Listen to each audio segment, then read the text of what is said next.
So the 2022 NBA draft is over, and we are now in the phase where undrafted players are looking to earn their shot. We're going to talk about all the craziness that happened this year's NBA draft, talking about some winners and losers. So with that, let's get right into it. So let's start it off with the first overall pick in this year's draft. The majority of the offseason, it looked like Jabari Smith was the consensus #1 guy. He had the most noise revolving around him, and it looked like the Orlando Magic were set on him as soon as they got that pick. But 30 minutes before the draft started, Woj made the announcement that the Orlando Magic were looking to draft Paolo Banchero instead. That's exactly what they did. A lot of people had Paolo as their #1 guy. Talked about what Paolo can do in the post, in the mid-range, in the three-point area. He has a more solidified handle than Jabari Smith does. Paolo has a higher shot at becoming a superstar than Jabari has, but either way, fantastic pick for the Magic and a fantastic night all around. So now we got to talk about it. The 4th overall pick.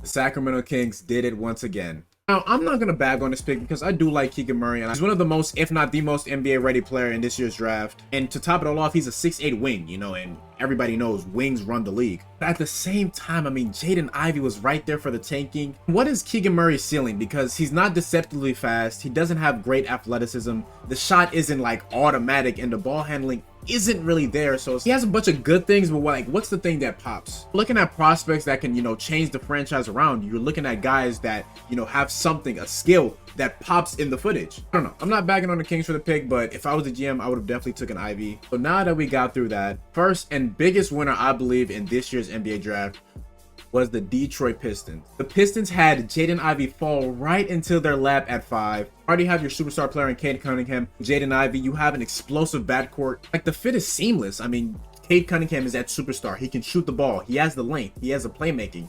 And Jaden Ivey played off ball at Purdue. He's explosive. He can be a lead guard if needed. I mean, it's a match made in heaven. And then that's not the only thing that the Pistons did. They double dipped in the lottery, trading for Jalen Duren. He's going to be a bruiser down low, and this also allows Beef Stew or Isaiah Stewart to come off the bench and be that energy big for you. This was essentially a perfect draft for the Pistons, and they can honestly do whatever they want to in free agency. They have all the money in the world to go out and give a guy like a Miles Bridges a max contract. I don't think the drafting of Jalen Duren takes him out of the conversation for DeAndre Ayton. And we can talk about those secondary core pieces that they have on the roster. I mean, it's Sadiq Bey. I already talked about Isaiah Stewart. Amadou Diallo has shown flashes at times. Maybe he can pick it up going into next season. Have this young core, and you have Dwayne Casey, who's a grit and grind coach. You have a clear culture established in Detroit, and I see them making a jump similar to what the Cleveland Cavaliers were able to do.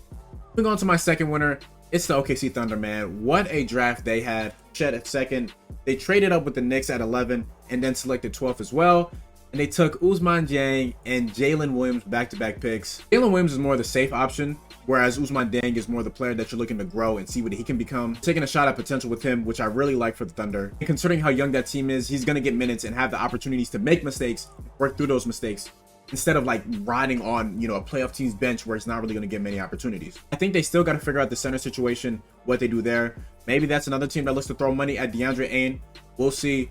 But let's talk about some losers. Biggest loser for me has to be the New York Knicks. I always find myself thinking, like, what are the Knicks doing? They originally had drafted Ousmane Dieng, proceeding to trade him for 3 future first-round picks, which sounds good, but all 3 picks are heavily protected. And I believe, if I'm not mistaken, they traded one of those picks again as a part of the Kemba Walker deal to the Pistons. It's obvious why they're doing this, because of the news that came out with Kyrie Irving and Kevin Durant. Maybe they look to have a shot at one of those guys. But most of the reports have them linked to Jalen Brunson, which makes sense, but are you really trading away the 11th overall pick and clearing all this cap for Jalen Brunson? That's not a knock on Jalen Brunson as a player, but does he really move the needle for the New York Knicks? I don't know, man. This is shaping out to be another year where the Knicks acquire all this money, go into free agency, and things don't end up going their way. They end up overpaying for these not so good free agents and having to deal with their contracts later on.